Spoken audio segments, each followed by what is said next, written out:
Welcome, everyone, to another episode of the Infinite Star Connections. We are your hosts, Jeff Demers, and myself, Viviane Chauvet. I want to thank you for being here. We have an amazing, exceptional human being, great guest today. Really excited to welcome him back to the Infinite Star Connections. And even though at this point in time he needs no introduction, allow me to present our guest today. Zaysan is back, beautiful pioneer in his field, known as Z. He will discuss about his latest book with the Plejaren Diary number 10. I cannot wait to hear more about it. He has multiple college degrees. Zaysan directed a worldwide television show called the UFO-AZ. He has been employed as a bounty hunter, military contractor, and everything in between, including areas including working at seas as the founder and recipient for many awards for his charity, The Quest, ECSS, and Ending Child Slavery. Cezanne stands up for those who are unable to stand for themselves. In addition to public speaking events with large audiences, Zaysan has participated in many humanitarian efforts. It is truly a seeker of knowledge, answers, wisdom. It is such a joy to welcome you back today. Thank you so much for being here. Happy to be here. Yay. Absolutely. And especially right now with there's so much change, so much movement on the planet. Hear about contact and disclosure and all of this energy moving. And I think that hearing directly from your own experience plus the work that you do, what a powerful combination. And so how you doing? How things have been going for you? Incredible. But the thing is it's like becoming so overwhelming. It's like I don't have the capability of holding everything, but they're helping me with that too by getting out of the brain and more into the mind. Yeah, because the mind is supposed to be the first thing we use. And then the brain is the part that puts it all together for us. But if we use the brain first, then we can corrupt that memory or we recreate it in order because the brain is for survival. It's not necessarily for what we intend, right? And our life is the mind, which is everlasting. So, That's a powerful distinction you're making right at the beginning because oftentimes there seems to be a little bit of entanglement or confusion around, oh, I'm using my brain for something. But there's a distinction as between the brain and the mind. Can it be fair to say that the brain will be like the interface and the mind kind of execute what the mind have to say? yeah, all the RAM is in the mind. I mean, it's kind of like, and there's a word for it. I wrote it down. I can't find it now, but when we have an experience and we're in the brain, right, and that experience just is a real short memory, like it begins and it's of complete fear, then what happens is it's not a complete memory. So the brain in survival mode, is what it does is it tries to create the rest of the memory in order so you have a full memory. But what it does is it uses the references that it has, which are extremely limited. So they usually come out impure. Where if you see something with the mind, you don't question anything else. You just absorb yourself and fully into that experience. And when you do this and there's things missing, you don't do like we normally do. We go out seeking for the answers because whatever those answers are, they may or may not be true, but we're going to decide whether they are or not in the brain. Well, if you in the mind, if you allow that experience just to absorb into you and be patient, down the road, it may be a day, it may be a week, it may be, a month or a year from now, something will come up and it will remind you and fill in those pieces. And those will be pure pieces or a pure memory then that is sent to the brain. And it now has a reference to make that memory actually real and full. So, it's hard to do, right? To not question things and go in all these different directions because you want to know, right? But the funny thing is it usually happens faster, and it's actually pure, and it's the real deal, rather than the brain always trying to speculate what this could have been or what that could have been. Does your contacts have a brain? Yeah. They have a brain, like what we got, right? The Plejarens are almost identical to us. I forget what it is. Their skin doesn't have like the pores that we do, but they do have pores, and they excrete a lot of their waste through those pores, but you would never know. And then they have less guts, I think. I'm pretty sure if I remember right. But other than that, I mean, I've been in very, very many situations where, we're nude, right? And there's no difference that I can see, really, except for that they're basically perfect. Mm-hmm. Now, I'm curious. Wait. Now, would that be a 3D or a different dimension looking at them? Physical, like so you, like yeah, like we're doing right here. Like if I go out on the street and see my neighbor, same thing. What about Billy Meyer? Is he looking at the same beings that you're looking at? Really don't try to go outside of my own experience. Mm-hmm. When I bring it up to them, they don't really want to talk about a lot, except for they said they had 2 meetings with him. One to say hi, one to say bye. But other than that, I just kind of stay away from that because this is my experience. This is what I know. Outside of me, I don't know. Wow, that's amazing. That gives hope to a lot of people. It does. So it sounds to me that the Plejaren versus the Plejarians, there's a distinction. And like it's 2 distinct groups. For me, like we did this ceremony with this Indian elder, and it was actually really incredible and a really large event. But it's like the reuniting between these people and them, and they have stories that go back, right? And it has to do with the Plejarens, but they don't exactly say that.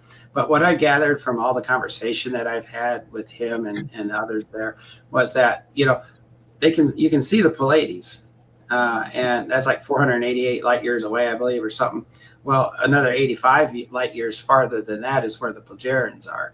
So I have a feeling, and when you look at the Pleiades, it's not real inhabitable for people like, more like us, that I can see. I haven't explored it. We haven't explored it, but I'm assuming, this is assumption though, that when those old stories and when they talked about the Pleiades, is that because that was visible in the sky. I don't know. Just a guess. Yeah, because the Pleiades it isn't a specific spot because there's lots of planets, star systems around the Pleiades. So, I mean, it's just not, you can't say like, well, he's from the Pleiades, because it'd be like saying that we're the Milky Way ants. There's so many planets within this galaxy that it's, you just can't put it on one name, Yeah, and also there's like, I guess this would be a good place. One of the things that they've taught me recently was that we, like I talked about how life works, right? How we're a projection and we're not really here and all those sort of things. And we have multiple lives, that go on at the same time. The way we perceive them is we perceive them as, like Earth type beings, and we see them as past or present lives or future lives, where in reality, they're all going on at the same time.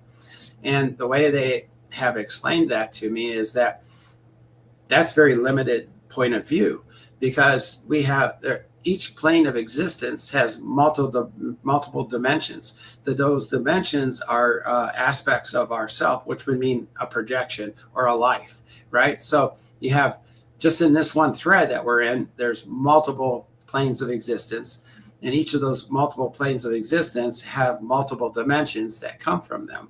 So, and then that's just this one.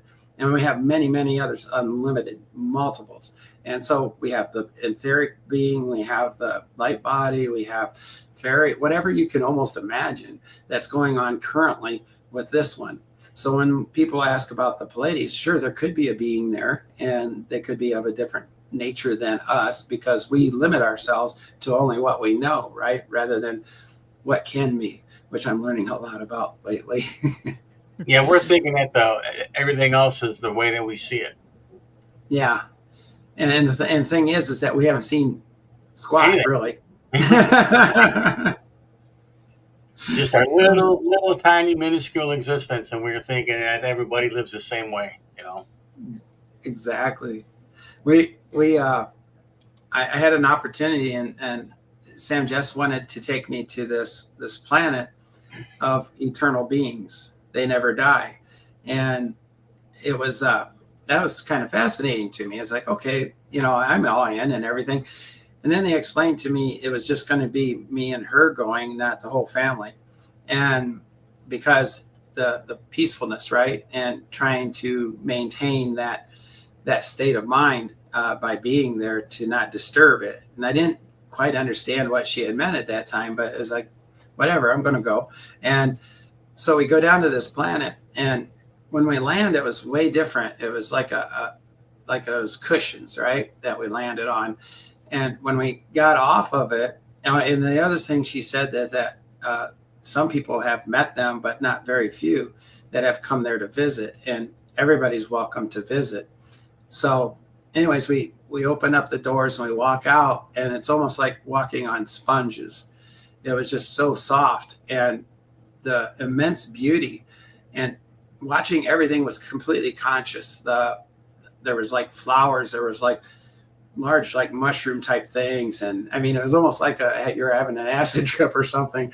And I'm looking around, and I kind of see like trees. When I recognize a tree, it bends, right, and kinds of bends towards us, and there was no wind to speak of that would make that happen or anything. And it was really funny because as I'm describing it, like in my notes and everything, is like the feelings that I was having of just complete unconditional love that expanded that feeling to me again, where I keep finding love is just more expanding. The more I experience, the more expands. There's no definition to love. And as I'm doing that, Sam, Jess, and me are having interchanges that were really kind of odd. We're always very friendly, right? But because we're the same, we're the quantum entanglement. And as we're having these exchanges, we were talking about love and how beautiful we were, and our surroundings and everything. And it was kind of comical. Just a side note, a friend of mine read it and told me, "Oh, so when's the marriage?" sort of thing, which has nothing to do with it. But anyways, as we're having these feelings, a being approaches us, and it was one of the Eternals. And when it did, it was kind of awkward. It was almost like, I think there was a movie called AI where you see the beings that were kind of mirror-like, and where their shape, and you could see their form and their shape and everything, but they were like reflective and like lights. And as the one spoke to us, it was like greeting us to be there and everything. I noticed there wasn't really reflections off of his mirror-like shape, but that's what it reminded me of, was a big mirror. And eventually he ended up bringing us in because of the energy that we was putting out, because of how we were feeling about our environment, about each other and everything.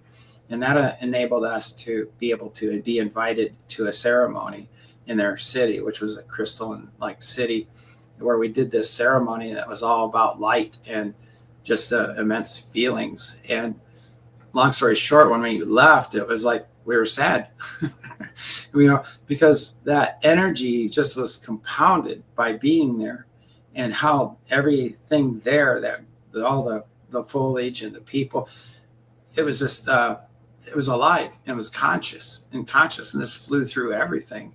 So anyways, I had to throw that in there. Oh yeah, no, I'm really glad that you did, because as a nocturne being, this is pretty much how we exist. So I can I could see and feel what you're describing very well because it did remind me of the Arcturus realm, and it's very much about where everything is consciousness, conditional love that permeates everything. Everything is consciousness. Even our technology is organic, so that really speaks to me personally deeply. So thank you for this. Question for you and the audience. Do you know the name of the planet you went to see the angel beings?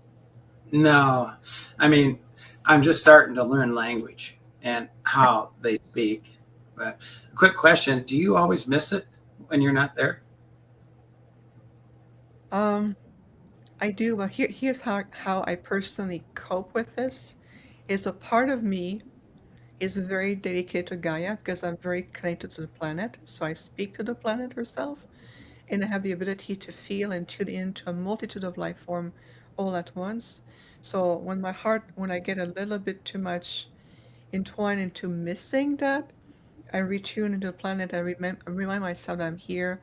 I am truly here for the love of Gaia, as we call it. Gaia is just a point of reference for the planet. And so when I hear someone like you have this beautiful experience and the eternal ones, the different plane of existence, the multitude of planes of dimensions, it's all speaking our language. It brings me back in that space. So for a moment, I was back home. So thank you. Thank you. Awesome. Yeah, there's been other things that I'm starting to learn. It's like the expanse that is entering new experiences and new defined things that I'm seeing out there. It's kind of overwhelming. It's as though, but the way it was explained to me, in a way, I had a mini vision that was.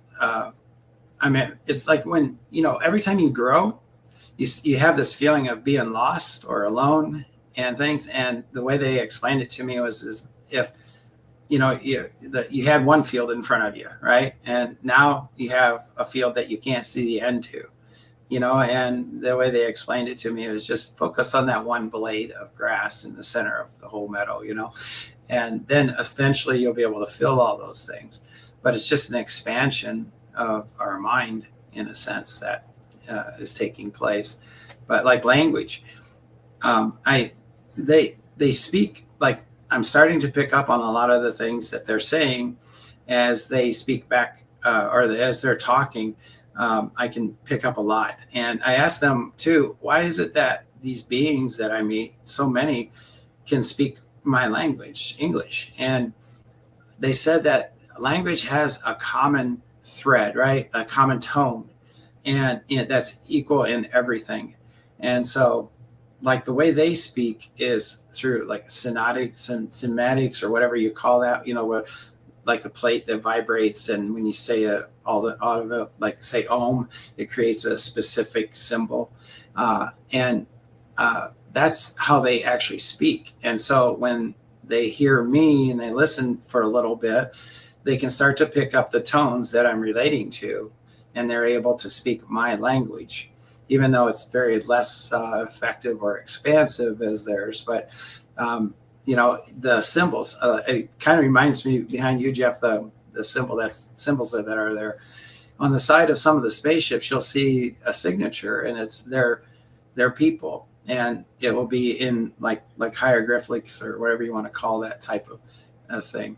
And see, that's the other thing is the one lady that's on the ship, Laura, she deals a lot with animals and more insects sort of thing. And the way she explained to me is you can speak to animals through that toning, and you can understand what they're wanting to from that, which I can't do, but I mean, yet, but they can.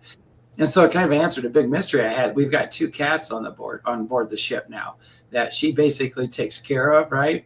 And it always frustrated me that these cats can find the place on the wall to touch and everything for their food, for the bathroom, for everything, right? And they can activate the toys that they have, that like little butterflies that come out of the wall and stuff that they can play with.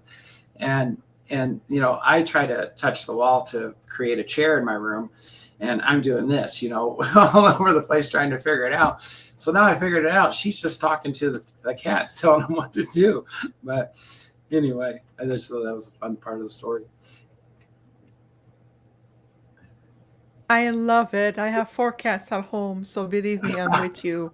And one of the eldest, my Bengal girl, she's my magnificent Peanut. A lot of people around the world knows my Peanut with the famous tail on the screen. So she's a Bengal, but at the soul level, she comes from the Lyra constellation. And when she wants something, she looks at me with her piercing green eyes, and I can feel her thought energy coming through me. And one of the things that she said is, "I'm an intelligent being. You can talk to me. I understand." So I like that you talk about animals and speaking to them, to the tone, because vibration, when you speak, your throat chakra create those sound vibration even through linguistic concept or linguistic construct, language. And you say, "I love you," the energy, the tone, the frequency. And she keep remind me all the time, don't take me as a cat. I'm an intelligent being. And I said, "I know, dear. I recognize you as such. All sentient intelligence life, and I know that." And so it really is amazing. Like one of the audience members, Sandy, said, "I love that cats are on board." Now let me ask you this, Zaysan, are those cats, did they came from the earth?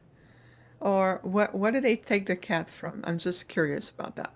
The first one that we call Kitty, when I was first getting to know them, they showed their fear of like animals and stuff from Earth, and how everything will eat you, and humans are monsters and that sort of thing, because they weren't a contact group. They were more of a lab ship, and Sam Jess was just a stowaway in a sense. So anyways, I started showing them videos and stuff, of animals, the funny ones that we're addicted to.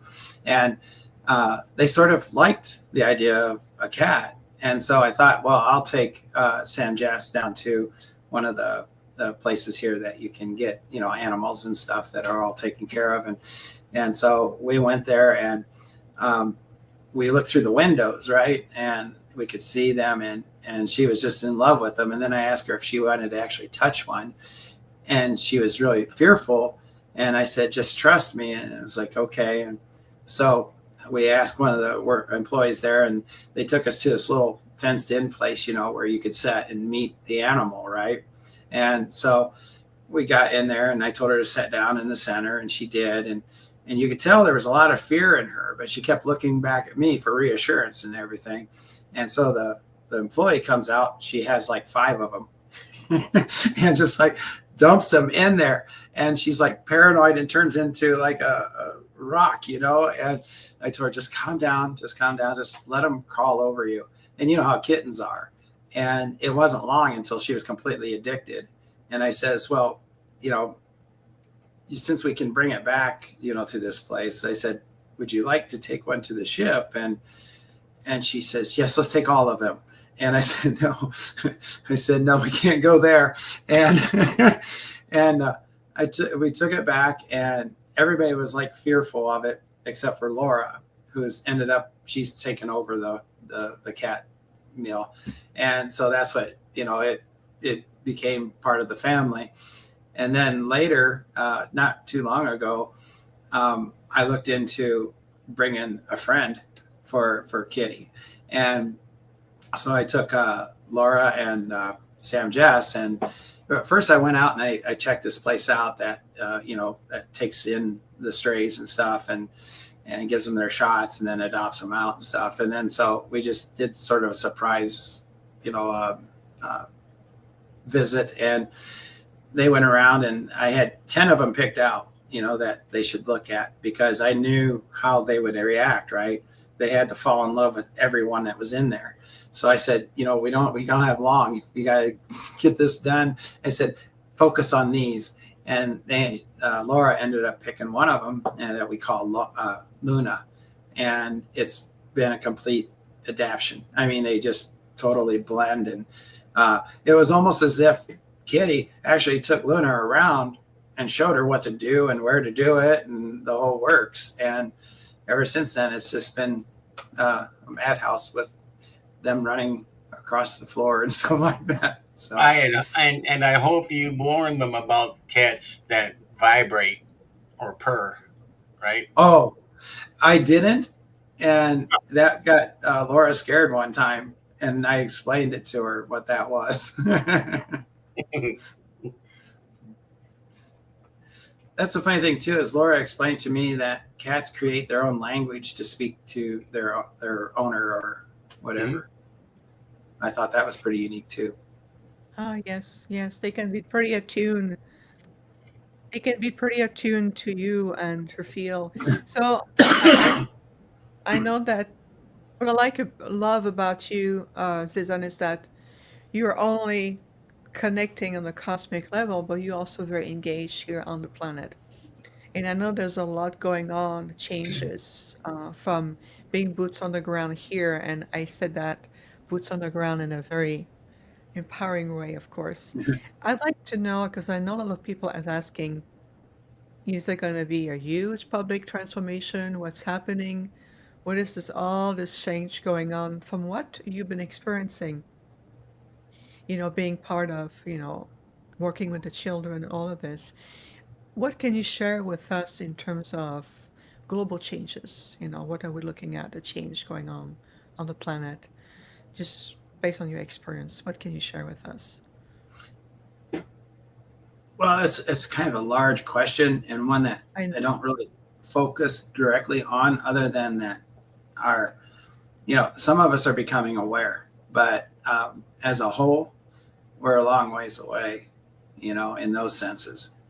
I asked the captain one time, I said, what would it take for us to reach the consciousness that we could be, connected in a full way, full contact and stuff like that? And, monetary system is one of the big issues, is because it's over, right? And he said, just make everybody rich, and then money would have no value. And so people could create or self-create what it is in their life, because that is a tendency that we have that's unique. And they've mentioned that to me, is that, some people, would just sit around and do nothing because they had their food, their shelter and stuff. But the majority of people would be like what the Plejarens are, is they would want to keep creating. And you don't create something to make it of value in the sense of monetary, because that's gone. It doesn't need anymore. But what you do is be helping other people by what it is that you're creating. It can be art, it can be mechanical, it can be whatever it may be. But that's the reason that they are the way they are and the way that they're raised. And that is to follow what's called natural law, which is where we tend to move towards, right? And so like when they're brought out of the tube, or whatever you want to call it, I homerize a lot of things because it's the only way I can understand it. But so they're a being now, right? Full bodied physical being. And what they'll do is they'll provide them with, light and all these other things. But essentially they give them like games, and these games, the ones that they seem to gravitate to the most, they'll keep advancing those things until it becomes their addiction. It's like a kid playing a game. They're completely consumed by it. And these people are in the same way about recreating things or creating new things that benefit people. And when somebody asks me, what is their job? What does Hans do? Or what does this person do? They all have their specialties where they started from, but it gets so expansive that you can't really describe what their job is, because it includes absolutely everything. And I saw a supreme example of that when they took me to a planet prior to them terraforming it. And it was interesting because it was kind of a raw planet. There was some life there, vegetation and stuff, and it had seas. It reminded me a lot of like Arizona or a desert. And but there was other places that had big lakes and things. And then we went back again, and Hans was explaining to me, when they choose to terraform a planet, they can only help it become what it could have been. In other words, they can't take it and totally change it or change its rotation or anything. But So once they've decided that, okay, we're going to terraform a planet, then they go and what species are going to be able to exist here in the way that we can manage this transformation. And so that goes out to what trillions of species of people, and they all collaborate in a sense about who would be the best beings to, and how could it house, or how could it be used to multiple types of species. And then once that starts to be defined, then they start to create the types of animals, the types of, I mean, everything is created upon the next level. Like the birds will pollinate flowers and so on and so forth. And the types of beings that they're going to have placed on the planet, what can support this, what can, invite the planet, the weather, the everything. So it's all interconnected. And what they do is they manage this in about 3 weeks until there's a decision. And that's all cooperation between all these different people. I kind of call it like the Facebook, the intergalactic Facebook, where they talk to others, right? When they're working on something and they're not assigned to it. It's just something that they're very interested in. So they contribute all of their talents into this, into finding specific things. And then it's collected as a whole, and then a decision is made. And so we went back another time, and the trees were probably, about 6 feet high and stuff like that. And I started to see other things moving around. And then this last time that we went, this is all within a year. It is a full-blown planet now. And they say it's not complete, but I met birds that didn't look right. I'm trying to use what I know, right? And I saw insects and all these different things, and they all work together. And it was kind of funny because the bird kind of hung with us. And then I got to meet some of the inhabitants there that were help continuing the process. And there's like a historian, there was like an artist, and so on and so on. They had all these different types of people that all were contributing to the growth of this planet to make it, welcome to all. It's incredible. And where is this planet located? This one was, when people ask me locations, it's kind of like you're in the middle of the ocean. You say, where's this at? It's like, but it was far beyond. It was probably over 1,000 light years from Earth, at least. Okay. From the solar system. Yeah. Okay. It was just curiosity, just to give a point of reference, because it's very fascinating. And I love that. I can feel it. And in the chat room, people are very engaged. So just to see a difference, absolutely. Jeff, my friend, any question, follow-up? Yeah, I like to talk about the books. When you're doing these books, are you getting inspiration from that girl, Sam? Yes. Sam. Yeah, and do they have to like authorize it or read it or understand it before you get it going on? Yeah, they have levels of command, and I do the homerization, right? Because I don't have words to explain the level, but like the captain, right? He's actually an admiral, but he likes the word captain, and he runs the ship that we're on, what I call the family. And Sam Jess is what I would call a queen. She's of the people. She doesn't have any power, but in essence, she does, right? Because she's the person who speaks for the people. And so I have to turn my stuff over to him. And then he also, if he approves, then he sends it to command. And at command, then it's like a lot of certain delegates that have influence on it and tell me, yeah or nay, right? Well, they tell the captain, and then the captain tells me. But it's been very, very few times that they've ever restricted me from saying things. And the times that they did, I understand, why they wouldn't want that information. So it's kind of a free flow.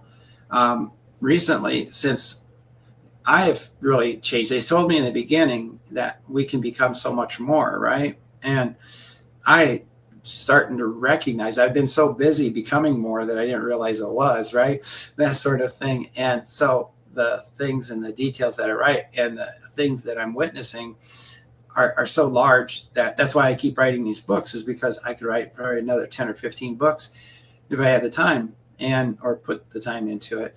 But anyways, they gave me this little thing that I can stick right here on a shirt or whatever I'm wearing, and it records everything. And so I can listen to it. So usually what I do is, like in the before, I could remember everything that was happening because it was within my range, right? Well, now the things have gotten so expansive, it's like recall is not enough. And even when I write, I usually write the whole book at one time, one setting, and it usually takes about 24 hours. But lately I've been trying to take a break from that because of so much is happening. I do maybe 4 chapters or 5 chapters, and then, later do 5 more, and so on and so forth at a time. But these recorders have allowed me to hear it again. And then I only have to hear it once again before I can actually write all the conversations and everything down. So it's coming from somewhere else. I'm not sitting here like most people do and trying to write everything. I don't have to make anything up, right? All I have to do is organize it and make it understandable to me and to the reader. And so that's how that works. Interesting. Well, That's very similar to the UMO too, because they have to approve anything that comes out. So they don't want their message misconstrued. They don't want to send information that is could be too volatile for us right now. Mm-hmm. But they look at everything. Yeah, because it's very important that they don't shift something and create. I mean, if you think about it, but you can't change what it has to be. Yeah, natural law. We have to go in the direction that we're going, right? And it's about self-discovery. And that's the funny thing is, it's the amount of access that we have is so infinite, but it's even though it's infinite, there are things in there along that way that could completely unfold it and ruin it. And the only way for it to be secure and forever lasting is for us to have that experience, right? And so, like, they've recently started to teach me about Earth people are elements, and so when we have an emotion or a feeling, they represent one of those elements that from here on Earth, like the 5 elements. Where when I visit people from other planets and stuff, they have different elements, so I can understand better that way too. Also, a thing that's been rather new is when I was speaking to them, because I'm shifting more to the mind first and then letting it filter into the brain, which is a real difficult process for us who've been programmed to use the brain for so long. But I can, when I speak something from the heart, I'll see a blip of emotion from whoever it is that I'm speaking to, because they're feeling what I'm expressing to them. The words and stuff, it just really doesn't matter, because the feeling behind the words is what they gravitate to. And then they know how to respond to me on that level, which has made it a little bit more difficult for me to play jokes on them, because they can see it coming a lot of times. So I have to be more covert in the way that I approach, messing with them somehow. Yeah, the UMO have no humor at all. They don't get. Yeah. They don't even get it. They just look at you like you're dumb or something. Yeah, well, that reminds me of I call them the ancient ones, or tall grays, right? I don't know what word to put into it for them, but they're very tall, and they look like what we perceive as grays. And there was a large meeting that I attended that had real significant consequences or whatever, but that's a whole nother story. But anyways, I got to meet these beings, and the Plejarens just really love them because they've been here like forever, for a long, long time. I think you can relate to that too, huh? But they have emotion, they have everything that we have, but their ability to express that for us to see, even the Plejarens, is very difficult because they don't react as what we would expect them. And that's our problem, is that we expect certain things from them. When I went to this big gathering, it was like where all these ships came together and they would interlock, right? And I got in this. It was a funny experience. I went to see one of my friends there, and I'm up in this like egg-shaped thing that takes you or transports you from A to B, wherever it is that you want to go. And I'm on this thing, and I'm up above everything. And they told me I could also stop, right? And it kind of moves you out of the way of the others, so you can just sit there and take a view. And I'm looking down, and I'm seeing what they told me. It looked like a saucer with all these ships connecting. It was over 2,000 miles wide in diameter. And I'm looking around, and I'm seeing, celestial bodies. I'm seeing these spaceships moving around and all this. And it was so overwhelming to me. I almost had a panic attack. And everything was just like, am I really seeing this? Am I really being this? I couldn't put it all together for a little bit. So, but after I calmed down, I went and saw one of my friends, which is called Navi. And each one of these ships that had come, these different species, had put together a thing where people could come and visit and experience them, right? And how they live and that sort of thing. Well, Navi looks kind of like the movie Avatar. She has a lot of similarities to those beings. And their gift is communication. And so they had this thing that they could show us how to operate, where I'd sit in one side, and what would appear in front of me is the being that I would choose, the species. So I chose what I call the tall grays, right? The ancient ones, and the ones they all revere so much. And because it was so difficult to have a conversation with them, so I chose that to be the person I spoke to. And so there'd be a projection there of one of those beings. And then I had to choose a being to be, so that I could understand that the language and the communication between the two.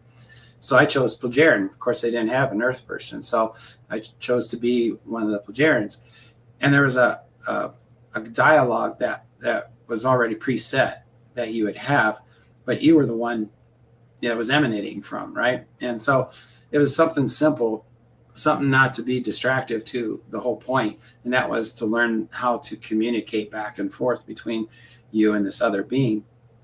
And it was interesting. I learned a lot from it, and that I could see the humor within them, but it was so different, right, in the way that they expressed it.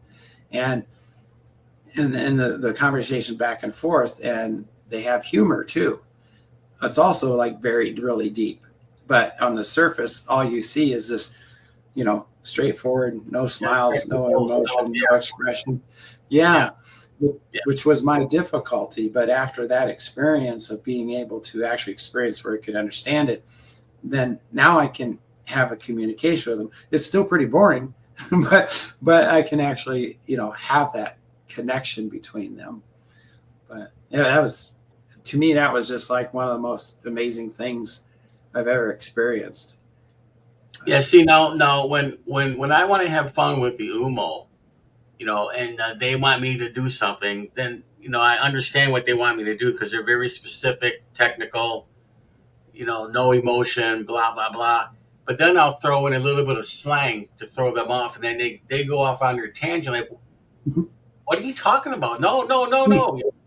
Because I would say, okay, I can rock and roll this out, and we know what that means. Do it quickly. Yeah. But to them, it's like, why are you introducing music to what we want you to tell people? Stuff like that. It just knocks me out. Yeah. Yeah. It gets frustrating though after a while, doesn't it? Oh yeah, I have to do that just to say, I got something over you guys. You guys may be all this and that, but you don't get the slang. Yeah. Yeah. There's a beautiful question for Melanie, and I'm very curious. I know you mentioned the tall grays, and some of them are very tall. I think like 7 feet tall or something like that. Do you know anything about the tall whites? Um, I've heard of them. I haven't seen any of them, although there are two people as part of our family. They're basically like the servants that I call the white girls, and their skin is pure white, and they're about 7 feet tall or a little less. But when we was on that huge gathering, I actually went with them to see they had a setup, that I could experience their place, and it was basically all underwater. That they have like little islands here and there, and I got to live with them in a sense for a few hours in a way that their life worked or where they originated from, and I think that's the reason mostly for the skin color. But they've also told me that there's other races out there that are tall and they're very white. The skin tone is. When I say white, I mean white, right? When I talk about the Plejarens and I say, that they're all white, it's like us more or less that are white, right? It's similar to that. Although I'll see the different, it's almost as though they were part of like our on Earth, where we'd have black people, Asian people, and they have all these different facial structures that are somewhat different, right? Then each one of us are different in some way, and but they're all this color, right? This more like me, a white color. But you'll see all these different like nationality type. I don't know how you describe it, but like Mother, she has black features, and I've met others that had like Asian features and so on and so forth, but they're not real predominant. If you're not looking at them closely, then you wouldn't see it. So as far as the tall white beings, from afar I saw these really tall, but they were very thin too. They weren't quite like us, and their hair almost as well like they were an old person because it was thinning. But I think that was what was natural to them. It's almost as though they're losing their hair. That's the best I can say. Yeah, it's perfect. It's always based on your experience. So the tall white that Melanie is referring to, and I am referring to, have no hair whatsoever. So it's another species. But it's wonderful to see this. It got my attention. Why do you refer to them as the servant girls? That's what's funny is that when they're like we were talking about earlier, and see that was that was a struggle for me, right? Because they're all equal and they see me as their equal. And so when these two were brought on was when Sam Jess took the throne or whatever, the queenship, whatever you want to call that. They provided her with servants. Now, servants that was their choice. That's with a perfection. Like Hans, he was specialized in multiple things, and a lot of it's about engineering type sort of things. And so that's where his focus is, and that's what he does, right? And it extends outwardly and it integrates into everything else, right? So you can't say just one thing. But other people, like there's 3 girls that we're friends with, our family is, that I call them the tourist girls because they helped us do this this invasion in a sense to be hidden in a way, blend in other words. But their talent is entertainment. So they entertain. They're the ones who, when we went one time to like this, almost like a disco dance floor, and they all invited me out there to dance, and I go, I don't do that. I don't dance. And they go, no, don't worry about it. Just get in with us. And so we're all standing there in a line, and when the music started, they create their own music, right? And you would hear these tones and everything that was taking place. It sounded like music, but it was stimulating parts of the brain in you that would make you move your body in certain ways. So I became a professional dancer in an instant, because everybody was simultaneously moving in the same way according to the beats that were coming out. So that was their entertainment. It was their specialty, where the two, what we call white girls, or I call white girls, are, that's what they truly live for, is to serve. And so they were assigned to her, but it was a transformation for them because none of us there really were much of needing people to take care of us, in a sense, where some of these people. They do have egos of the Plejarians. Some of them have heavy egos, but it doesn't really matter that much. It's just an expression. So anyways, they had to adapt to us as becoming more of a part of our family rather than servants. But it's like when I come on board, there's one standing there with a coffee for me because she knows that I like coffee so much. So anyways, that I hope that explains it. But yeah, it's all by choice. Thank you so much. I want to bring that question because, again, it's a word that is super overcharged with energy and it is 3D reality. Now, if it's okay, Jeff, my friend, we have, there's two layers of question I think it would be really wonderful to explore. And it's always based on your own knowledge and experience, of course, Zaysan, we honor that. So Adrian and Crystal both brought very beautiful two layers. Number one is there's a lot of question about, we hear a lot about disclosure and then making contact and then, connecting with other interstellar civilizations, other sentient life forms, and all of this, like you've been communicating with the Plejarian, or like our friend David connecting with the beautiful people from the Taurus constellation. There's a lot of speculation that over the next few months or so, or there's a time frame given to people that there's going to be direct contact with these interstellar civilizations. Did the Plejarian mention something about that, about the evolution of contact, or are you aware of something in that effect? In a roundabout way, I would say, I get asked a lot about, how do I contact them and stuff. And there's been a lot of information that they gave me and stuff because, how we do contact, it's what we choose, right? What we brought up with us along the way, whether it be, in etheria or if it's physical or so on and so forth. I have a couple friends that I've known years and years, and one's Ron Holt and his wife, Lisa. And she's been doing contact work for, I think, over 30 years or so. And so, Ron teaches this class where he's got these students that he teaches them like about quantum. And they were really into making the contact, some sort of contact. So he asked me if I could help them in any way. And I said, well, here's what we'll do.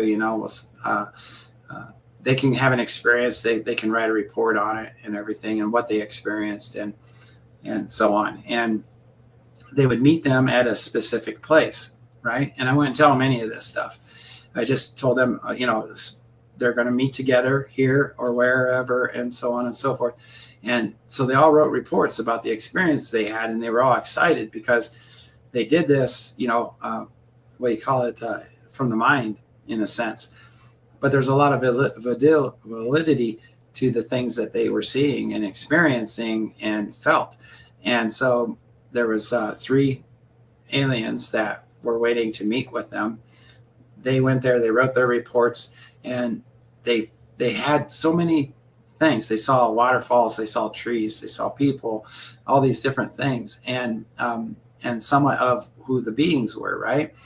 And so they turned that report in, and the Plejarens, it was a Vulcan, and it was what I call a lady from the race of children, because they're so small.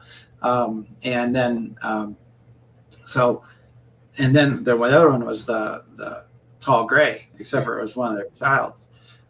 And so they were waiting for a report back from the aliens to tell them how they did on their travel, right?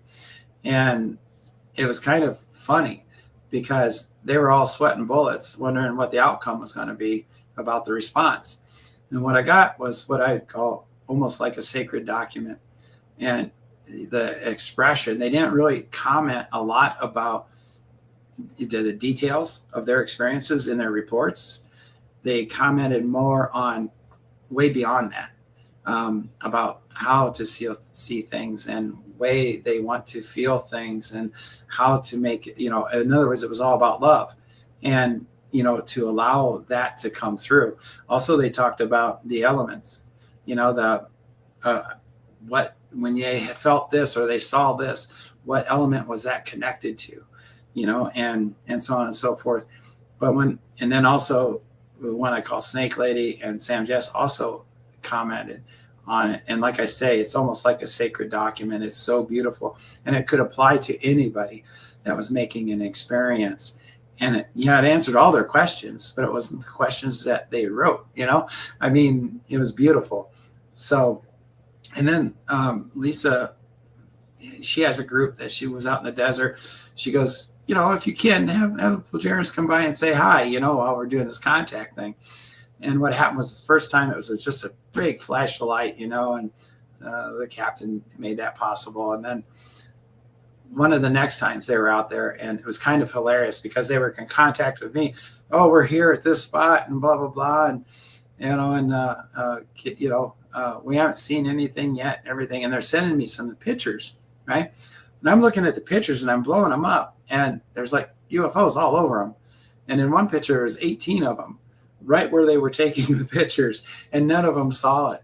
And then I kind of hinted to them. I said, well, maybe you should blow that picture up. And they were blown away. And then what happened was Lisa started showing pictures that she was taking on the way out to the desert where they were going, of the mountains and everything. And there was UFOs in every one of those. So, but she also did this thing in Japan. I did a contact event, and one of the guys, he didn't tell her or anybody else, but he put up a full spectrum camera, and I think she put it on YouTube. But there's all these. It was like the real deal, right? That you could see these orbs and things. I mean, big, massive ones. Also, they had these like a fan shape and a ball around thing. I mean, it was incredible. It was very obvious what was taking place there, plus the feelings that emanated from them. And then they did a contact work in Sedona, and I explained we always keep things kind of separate from each other until it's over, and then bring them together at the same time. And what we did was from the Plejaren ship, we came down and hugged people, and they gravitated to the ones that were aware, and the ones that weren't, they still gave energy to, but they actually hugged a lot of the ones that were fully in awareness. And what happened afterwards was just incredible. People was telling her that their lives had changed that night, and they could feel the hugs that they were receiving and the love that they were receiving. And a lot of it has to do with setting it up, right? Believe. Whatever you experience when you go, if that's your intent is to contact, believe everything that you see, everything that you feel, and trust it, and love into all that equation. If you keep it down to those very simple things, and then when something appears to you, give it an absolute eternity. If there's all kinds of things to choose from, select one and just give it the eternity, whatever it takes with that being. And because that's what matters, and you'll be gravitated to the one that is most extreme, and it can only grow from there, right? So believe, trust, love, and then allow an eternity for each interaction. Wow, let's take a deep breath. I just integrate that. It was a lot. This is incredible. I mean, I can tell you one thing. I'm monitoring the chat room at the same time, and there's a lot of activity going on, a lot of energy. Um, Before we go any further, Jeff, if you allow me, I'd like to go to part 2 for Crystal asking a question. And it is something that I've seen as a repetition of a question. To your knowledge, working with them and other species you've been interacting with, do you know if all these beautiful sentient beings have higher self like we do here on the planet for humans? The concept of the higher self, let me put it this way. Is there such a thing as a concept of a higher self to them? It is what we actually perceive as a higher self, but they are on a level that is the same, because they can interact with each other almost instantly. They know about each other, and we don't know about them yet, so we have to put it in terms that we understand, that we can explain to ourselves, and that's going to eventually change and evolve into their type of thinking. But right now, whatever we can do to help everybody get to the same point. It's part of evolvement, and it's going to take time to get everybody on the same page and understanding, because we're so kept so far down that it is difficult for us to grasp anything except what we see in front of our face.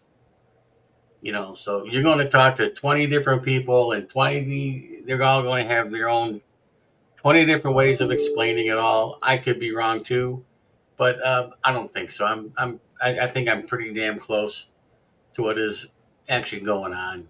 When you come face to face with an extraterrestrial, it will change you. Mhm. It'll make you more calmer and more what's what I'm looking for, tolerant of those that are not ready. I hope that helps. Beautifully said. Thank you, Jeff. Thank you, my friend.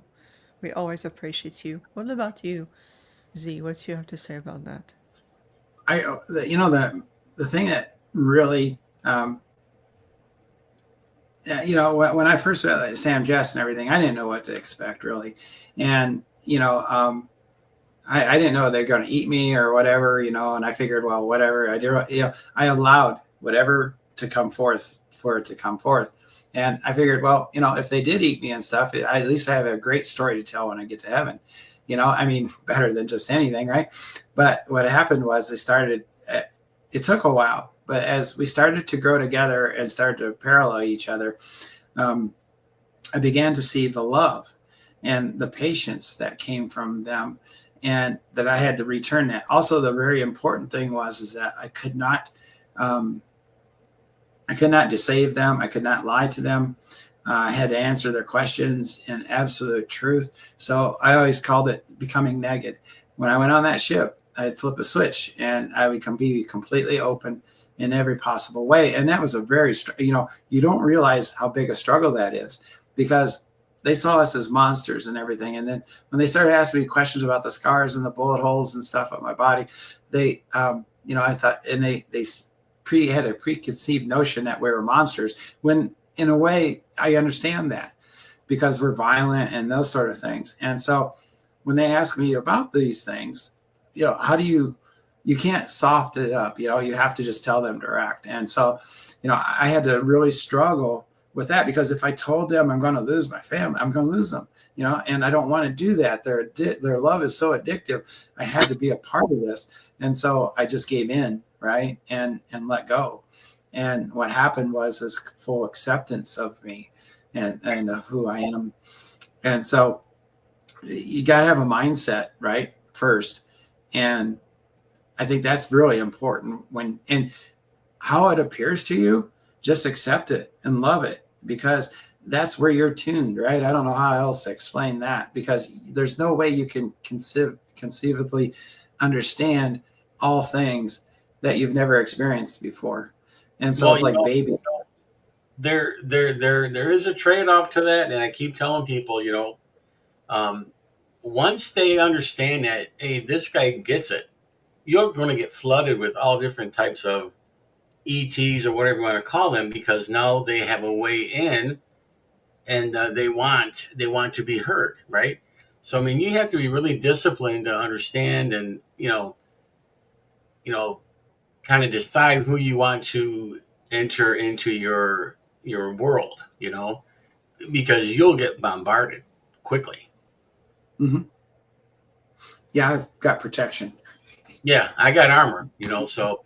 But everybody else, they're thinking, well, I'll do anything. Come on, talk to me. It's not all rosy, Trust me, I've lost a lot, just sticking with it, because like I said, once you see one, it changes everything. Yeah. Everything else becomes insignificant, because that there's something else out there, tangible, than what we are. Yeah. Well, like they tell me, we're so much more. We're more. There's nothing we cannot do, Right. And the magic that we perceive, like people walking through walls or levitation and things like that. they're all absolutely real, and we're all capable of those things. Yeah, and it's very But explainable too. yeah, but it's having the love. The love has to fill the brain in Right, order to create enough energy within us to do the things that we're capable of. right. And that's what they natural law seems to be the common thread throughout the entire realm that I know of, and that is, yeah, you can't disturb anything. Like I was telling about the planets, right? The terraforming of the planet. They can never make anything that isn't what it can be anyway on its own. And like the what I call the bug people, how they'll go and harvest a planet. They'll never harvest any more that would change anything to the planet, but they'll take all of it that they can, and then they'll take, even when they don't need it, and then they share it with the human type people of the realm. But being able to communicate those two is very difficult. That's why they don't interact with each other, is because the communication is so difficult. But they both understand natural law, and so they assist in that sense. But there are still planets and places that are not interstellar, and so they really don't have a clue yet. But they will if they reach a certain point. Well, let's come back to here on this planet with everything, the movement. It warms my heart when you said, and especially with the Plejaren, about human beings, you are more. You can do so much more. You are much more that you realize. Did they give you an idea in terms of the energy behind it? Because I think this is very important to go deeper of reconnecting with there's so much more to myself. And being able to take accountability for your thoughts and how you're projecting out there, and then how you sometimes people get very much entangled in so many layers of reality projection, whether it's secret space program and government and then disclosure and then ETs are landing on the lawns. Let's remove all of this. That creates distortion and distraction. So I want to bring back the energy of there is so much more to you. There's so much more to you as a species, as an individual. Um, have they shared with you about this to see about the true potential of humanity, basically? Yeah, it's unlimited. They're still in an evolutionary process, and they're still very young. They're like 2,500 years more advanced than we are. So they're still babies in the universe. And there's those beings that are far, far, like the eternal ones that have never died, right? Which was interesting too, because I was able to ask them about, I go, we have a limited lifespan, and, our projection, however you want to look at that. And, before we move on and stuff. And so we have an urgency in a sense to understand and to learn and all. And I asked them about them, and their view is that because they're eternal, right? You'd think you'd get bored and have nothing, having anything to strive for, but it's their observation of everybody else and every other thing. And that the life that they have on their planet is so precious, is because all of it is consciousness. And the funny thing is that we're all consciousness. Space is consciousness. The fabric of space is consciousness. That's the quantum. The fabric of the space, is connected to the quantum, or is what emanates from the fabric. And like our scientists can't quite understand why it doesn't react the same way as other things that are supposed to when they experiment with them. It's because it's actually alive. And and once they figure that out, just like quantum communication, like Einstein said, it couldn't be done because you would have to have something to recreate it on the other side of a quantum entanglement, right? But that's not true, because it's alive.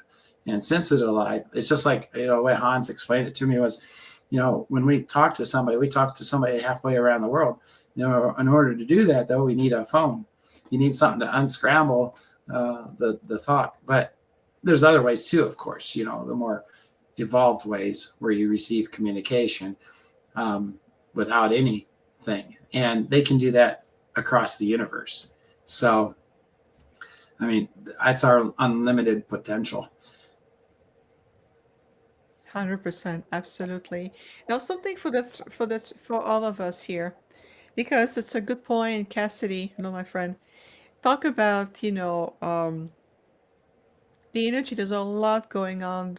There's a lot that has been put in. Something is fake, other things is digital, other is organic. There's a lot of pulling here. So the energy around discernment, and I would like to see it about being able to utilizing higher discernment to understand what you're being pulled in somebody else's reality or an attempt to disconnect you from your own divinity and centerness. What what is your take about discernment, Zaysan? I'm not sure I understand. What discernment? Talk about that. It's important to have self-discernment to realize or to make a distinction between, what is real, what is unreal, or what is pulling us in different direction, whether it's AI, whether it's, technology, whether it's contact.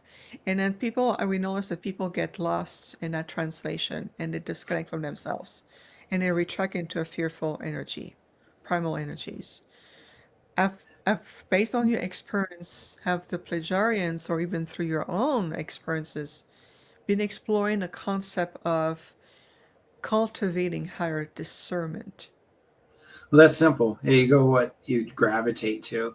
A perfect example is how we see things, and because how we see everything that we do, everything that we think is quantum, and so we affect the entire universe with every thought and feeling that we have, right?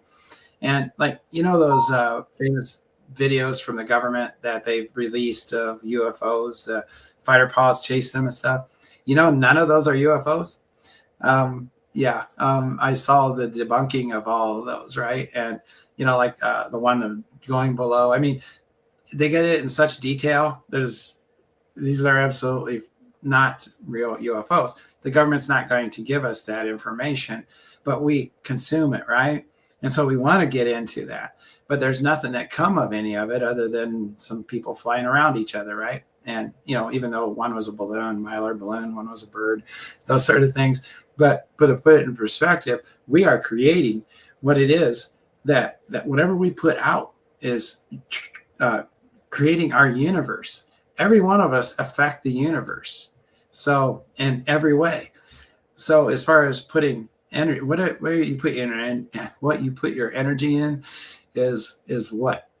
That's all you need. That's you. That's what you're creating. If you want to create that other stuff, well, good luck. It's going to be very limited and boring. Exactly. Thank you. Thank you for saying that. So I always thought, well, you can go to that sub range, go deep with AI, but it won't get you too far, and then we can talk. So, but it's refreshing to hear from somebody else. Thank you, Cezanne, so much. Jeff, with your connection with your group and UMO and your own experience, discernment, what you make up of this? Well, what Sarah always said is understanding and acceptance. In order to really get discernment, you have to understand what is happening, accept it, and then that is the beginning of discernment, because that is something you can measure up against. Okay, so from their point, and this is from their point of view, um, anytime that they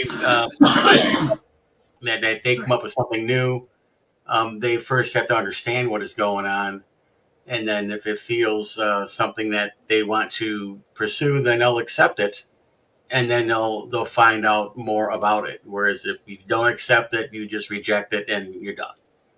You know. So by definition, I think discernment is again acceptance and understanding. Beautiful. Thank you so much. Thank you, Jeff. This is why I felt that this question was really for all of us to really have a different experience of it. And I like about we're all interconnected to everything. Everything becomes sentient. Everything matters. We're all affecting the whole at all times. So definitely, we always say from our delegations, just be mindful of what you want to co-create and experience. Allow yourself to be in these more benevolence energies and thought forms, and also I'm observing the energy in the chat room, and many people have created kind of a bit of a tail spin today. So just be mindful of what you put out there, and just to realize that how you're going to affect the energy and the experience for everyone. So that's, to us, it's also being, accountability and being able to be responsible for yourself, and to be able maybe to rising in the higher potential of who you are, instead of being at the mercy, so all to speak, of the thought, your mind, and all of this. So just, I think it was a really good refresher for everybody. Going back to your books, I know book number 10 is already available on Amazon, correct? Yeah. Okay. I Yeah, get lost. There's so yeah, many of them. I think it is. 10's out there. Yeah, 10's out, and 11's about to be. Right. So, yeah. 10 is about contact. Some of it's about contact. Yeah. 10 is about contact. I think that's also about the. Oh no, the next one is about the ceremony that we did with the Native Americans. So, Do you have like not a list, but do you have like a pathway that you're going down for every book? no, it just emerges. Blech, whatever comes out comes out. So much happens and so fast. I mean, like bike night, right? I take Sam Jess to bike night. Never seen, had anything to do with motorcycles and stuff. It was such a fun thing to witness. Her transformation, trying to put on leather clothes and stuff like that. This alien, right? And taking it to a place where there's all these scruffy looking guys, and the experiences just back and forth, like with the bikers and with this biker chick and stuff like that. And then to get on a motorcycle. I mean, to me, that's as important as, them taking me to this rogue planet and showing me how they carve the insides of it and how they keep it within natural law, and they can use or utilize these rogue planets that are just moving, right? I mean, it's just endless. But in order to understand, I think you have to understand that these are beings just like us. They may have all this extra knowledge that we don't have, but at the same time, we have knowledge that they don't. And so they're curious about us as much as we are curious about them. So we're always on equal grounds. And I think that's really important. Like I said, like when you have an experience with a being, to give it an absolute eternity, because they're getting as much of it as you are of them. And it's love. There's nothing to be afraid of. And like I said, like believe, trust, and love. That's all you need. Keep it to that basic, right? And just allow it to grow itself. I mean, you can't create it, right? That's what we always try to do. We try to put everything in a compartment. We try to, we assume this and we assume that. And, it couldn't be farther from the truth, even on a micro level. Just allow it to unfold as on its own. Absolutely. And this is exciting because, book 10 or already coming out, already available, about contact. How are they perceiving contact to them, to the Plejaren? What is their perception of contact to them? I'm just curious. There's a couple different levels. The one I'm not real familiar with, I'm only a little bit, and that is where they choose children, mostly, to connect with and teach of their potential, their abilities, right? And which is amazing. But they're not allowed to be teachers or anything. Basically, they just exist with their new knowledge, and that is an attraction to other people. And when they see that, they try to emulate it. And the idea is a 100th monkey sort of thing. As that keeps growing and people start emulating those sort of things, it grows. Where now the people that I'm with, the Plejarens that I hang out with, I call the family. They never intended and never had any experience with contact, but there was something unique about us coming together. And when that happened, they were encouraged for us to continue this and see where it went. And they knew the struggles that I was going through, and I could see the struggles that they were going through, trying to make this communication thing work, right? And it was very difficult for them as well as me. Like when we were having this conversation, we were trying to play the game, right? We go in there and they'd ask me questions, I'd ask them questions, And, like this one day I come up with this thing, a man walking down the street without a shirt. Well, 16 hours of conversation of them asking me questions about this, made me understand a lot about how they saw things, but I couldn't take that much anymore. And I just said, I got to take a break, thanks and everything, but let me go for now. And so I come back home and I'm like here 3 days, and it was kind of hilarious because it was like, I could feel the static, and then Sam Jess shows up. And she starts asking me questions. Where have I been? Why haven't I come back? And this and that. And I'm watching a sitcom on the TV. And so I don't have any chairs. I got a really small place. So I got a bed. And so we get in the bed and we're watching this sitcom. And it's like a 20-minute long, right, show. And so 3 times we watch it, I have to explain a lot of the things because there's interactions with family and everything else that's going on there. And it was pretty basic, and she was getting a hold of it. And then I play it again and again and again. And she goes, why do you keep playing this? And the same one, I said, that's what you guys were doing to me on the ship. And so we, that was like a spark or a connection that we had that we kind of understood. And we just took things kind of out of the box after that. And that became an example for those of the Plejarens that actually do contact work, to watch and observe how we did our thing. And now that's starting to be implemented. I don't really know on the whole how things, what plans are or anything else. I don't really care. I see in my world, and I see the expansions taking place and the understandings that's also being given back and forth. I see the separation, right? Like where aliens work with our governments, things like that. And I see how limited that is. And so, I mean, it's kind of laughable, but it entertains certain, people of that's involved in that. But then there's a lot of people I know that are like me that have these experiences, and it's just not as exciting to other people as evil aliens or government connections or shutting down nuclear sites and those sort of things, the doom and gloom. So anyways, that's the best I can do is from me, right? My experience. Of course, of course. And that's what we want to hear from your experience. So that's amazing.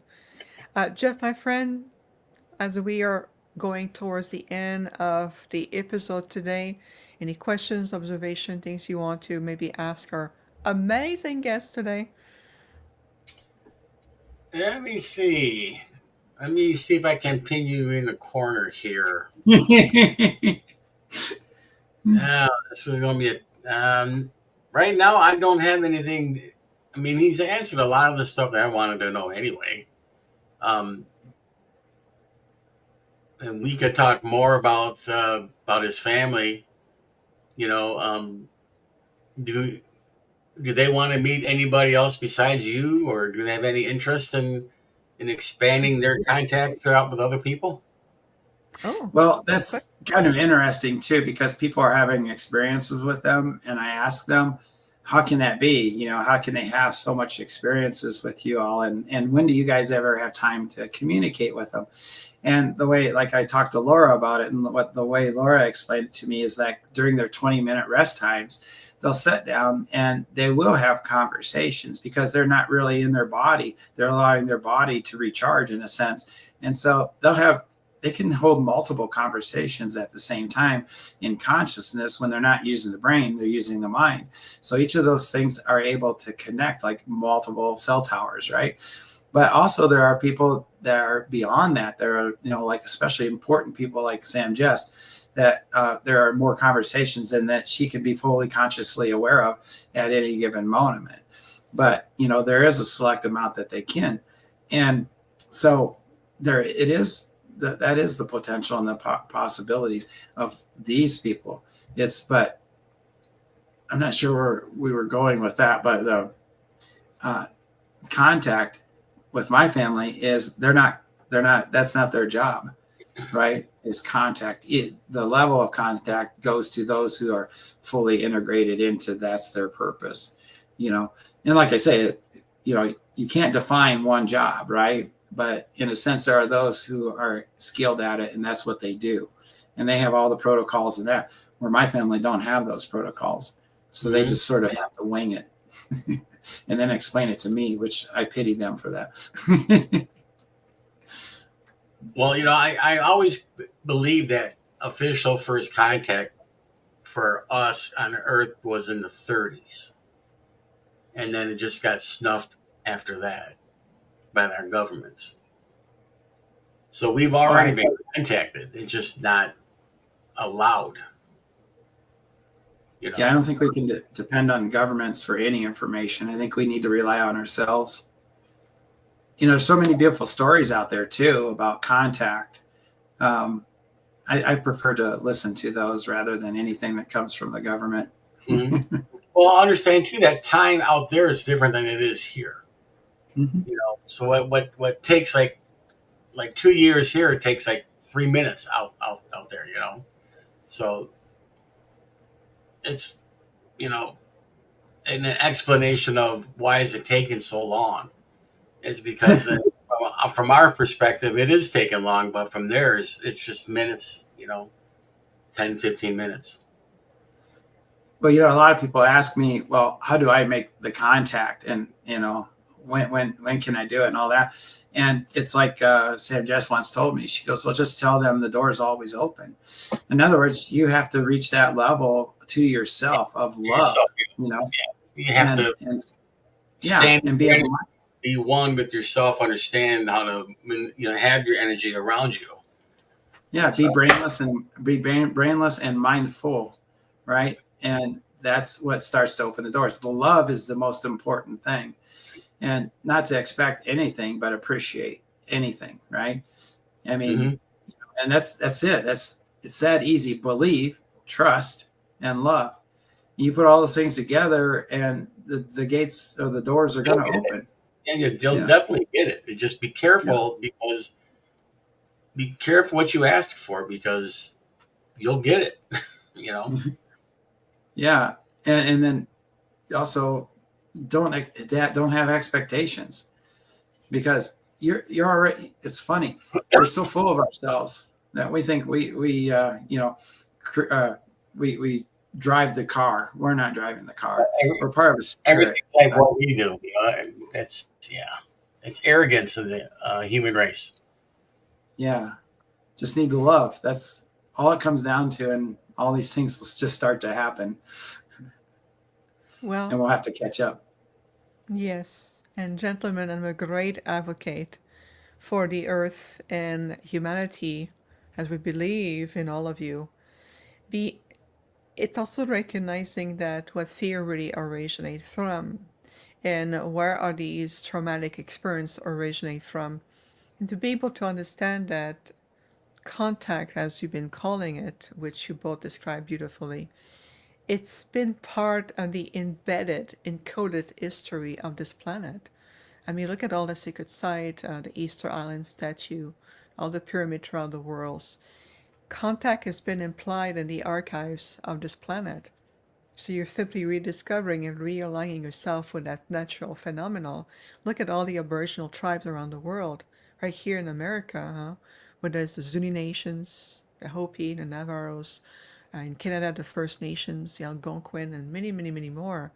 I mean, throughout the planet, it's part of the oral tradition to, you know, have a sacred ceremony and welcome the star people, as they call it, of the star nation, like the Kachina dance. The Kachina dance are in honor of the star ancestors and their connection. So just realize again, remembering again that you are part of the quantum, all there is, like you mentioned, Zaysan. Well, imagine how much you are truly part as a multitude of species out there. You've never been isolated in a little rock, a turtle rock from the sun, like the TV show says. You are part of a very large universe, and the Plejaren are just another level up to humanity. See, I come from a very different civilization. Octurans were very different from the Plejaren, very different from humanity. So we come from another sphere of reality or different plane of existence. So we have even different perspective and visions and wisdom around how the creation is. So it's really makes me smile to see that so many are coming, interweaving their experience, their perspective, their love, their point of contact.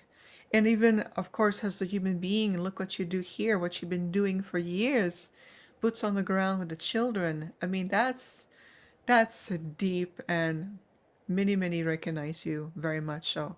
Just so you know, and beyond, very much so. And you know that many species recognize you. This is part of the gifts of why those contacts are opening. Oh, I said it out loud. There we go. It was just came to me as a seed. It's part of the reason the contact is opening for you. It's also in support and gratitude for the depth of the services that you do. And it has nothing to do about being perfect on the personality level, and have our perks and kicks and all of this. They understand more than we realize. So I Oh think yeah. what I'm seeing from what you've been sharing with us today, over the last hour and a half, is rekindling with the true essence of what humanity is. And then the doorway of universe are wide open, wouldn't you say? I think so. Absolutely. Yeah, And all there is absolutely. love. Exactly. It's the quantum field, everyone. We are eternally grateful for you on multidimensional level. Jeff as well, love your input. Thank you for the great co-hosting, for the question, the guidance. We're going to be tuning in again. Next episode is on Sunday, March 2nd, same time, 11 a.m. Mountain Standard Time, 1 p.m. Eastern Time. We're going to bring the owner and the founder of Team Light, Rian, who lives in Sedona, by the way. Rian is the organizer of the conference Rise of the Guardians, and he is an incredible human being, an incredible being himself. Rian is going to be our guest on Sunday, March 2nd, so tune in. But for today, I'm going to invite everyone, go back, listen again, feel, and plus all the link to Zaysan's work and his books, the Plejaren Diaries, are in the description of this episode. Book 10 available now. Contact, immerse yourself with it. 11, book 11 is already in the making, coming up soon, and then 12, it's already in the bag, coming in. Right? And maybe I say one more thing. Yes, of I course. just wanted to mention that I won't do a conference, right? And suddenly I am. Journey to Truth in May. I'm going to be doing their conference. So if anybody interested, check it out. Okay. Good. And that's called Rebels of Disclosure. I was a guest last year, and then this year they have the joy to having you. It's in Illinois, Grafton, Illinois. It's called Rebels of Disclosures for those who want to go physically there. Thank you for mentioning that, Zaysan. So I'm feeling a bit sad that it was not last year because I was part of last year. I know our path will cross eventually. Oh I yes, just yes, that all without a of doubt. us, without a doubt, and with Jeff included, always. Yes. One of these Yes. days. One of these Oh, days. yep. I trust that explicitly. Much love, everyone. Thank you so much for tuning in from all over the world. Stay in your light, no fear. Stay in your light, and we'll see you next time. Namaste, everyone. Thank you.